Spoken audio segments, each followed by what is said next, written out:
Meet the toughest female gang leaders who once ruled with an iron fist, striking fear into many hearts. Let's dive into their world, discovering how they react to life sentences and uncovering the stories behind their infamous names.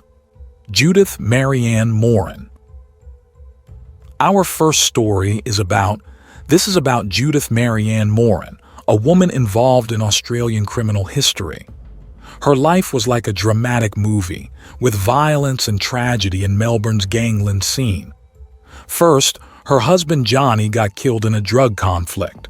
Then, she started dating Louis, her brother-in-law, who was also in organized crime. Things got worse in the early 2000s when her sons Mark and Jason were killed, and Louis got murdered too. She was connected to the Gangland saga even more when her brother-in-law Des got shot. They charged her with planning Des' killing, and she got arrested. They found evidence against her in a hidden safe in her home. She was found guilty and given a 26-year prison sentence. Jody Herring.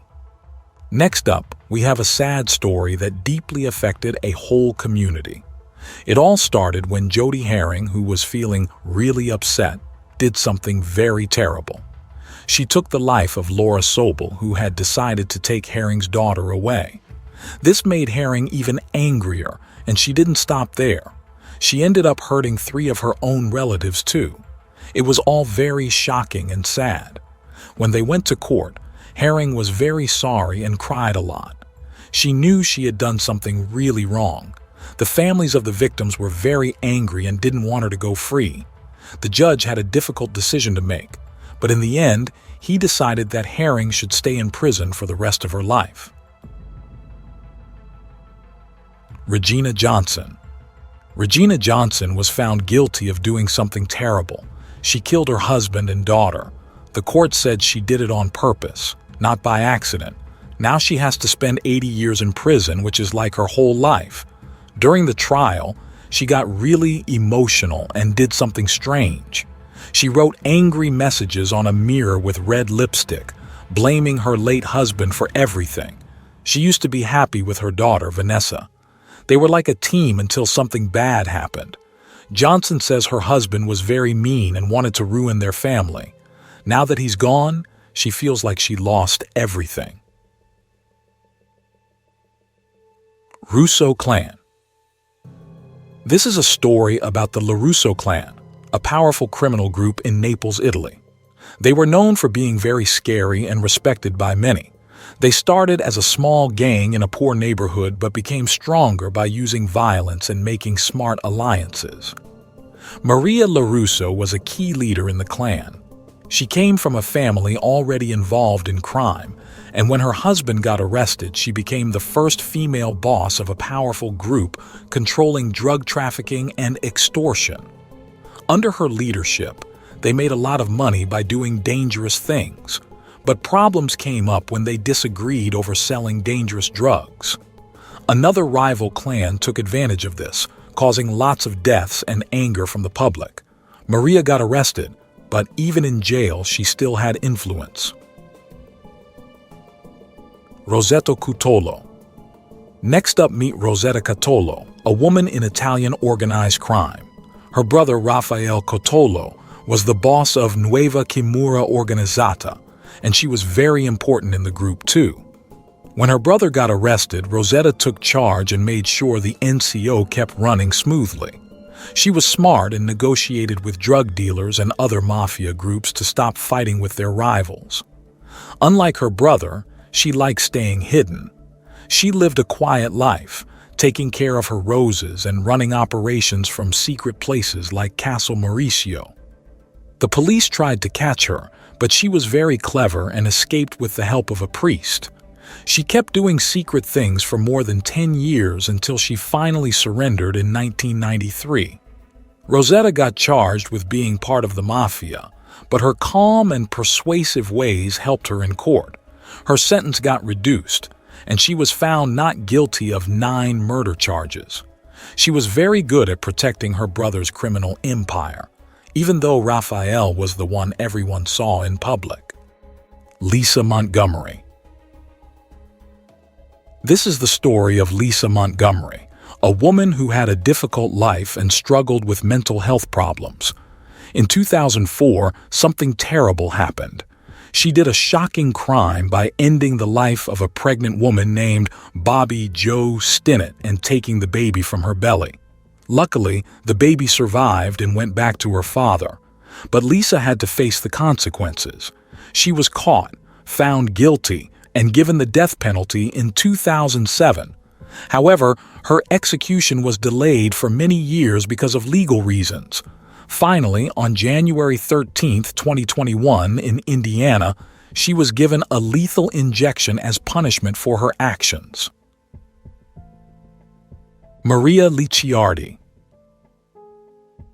In Naples, there is a very powerful city held tightly in the hands of bad people. But in the midst of all the chaos, a brave woman named Maria Licciardi emerged. She was like a queen among kings in a world ruled by men. Maria grew up in a family with a long history of crime, and her father and brothers were important figures in a criminal organization called the Camorra. So it seemed like she was destined to follow their path. But Maria had her own strong spirit and big dreams, which led her to become the first female boss of the Second Igliano Alliance. Under her leadership, the alliance became very powerful and organized. However, Maria made some bad choices too. She allowed activities that harmed many young girls, trapping them in a life of exploitation and addiction. Eventually, her rival clan saw an opportunity to take her down, and a big problem with drugs caused a lot of trouble. The authorities decided it was enough and arrested her. Even in prison, Maria remained influential over her clan. Although her empire crumbled, Maria's story didn't end there. She was released for a short time, but justice caught up with her, and she was sent back to jail. Penelope Soto. Penelope Soto had a court hearing, but she acted very disrespectfully. She laughed at the judge and made mean comments about his background. Everyone in the courtroom was shocked. The judge got very angry and punished her. He made her pay more money as a bond, and she had to spend 30 days in jail for not showing respect in court. Afterward, Penelope realized she was wrong and said sorry. The judge saw that she felt bad and decided to give her another chance. He asked her to get counseling and believed she could change for the better. Sandra Avila. Beltran meet Sandra Avila Beltran, known as the Queen of the Pacific. She was part of the dangerous Mexican drug trade, where powerful and violent people clashed. Sandra's family had connections to notorious cartel leaders, so she couldn't escape the world of crime. She was fearless and determined, rising to power in the drug world. Her personal life was also mixed up with drug barons and ex-criminals turned cops. Her partnership with Juan Diego Espinoza Ramirez, also called Elias the Tiger, helped her become even more powerful.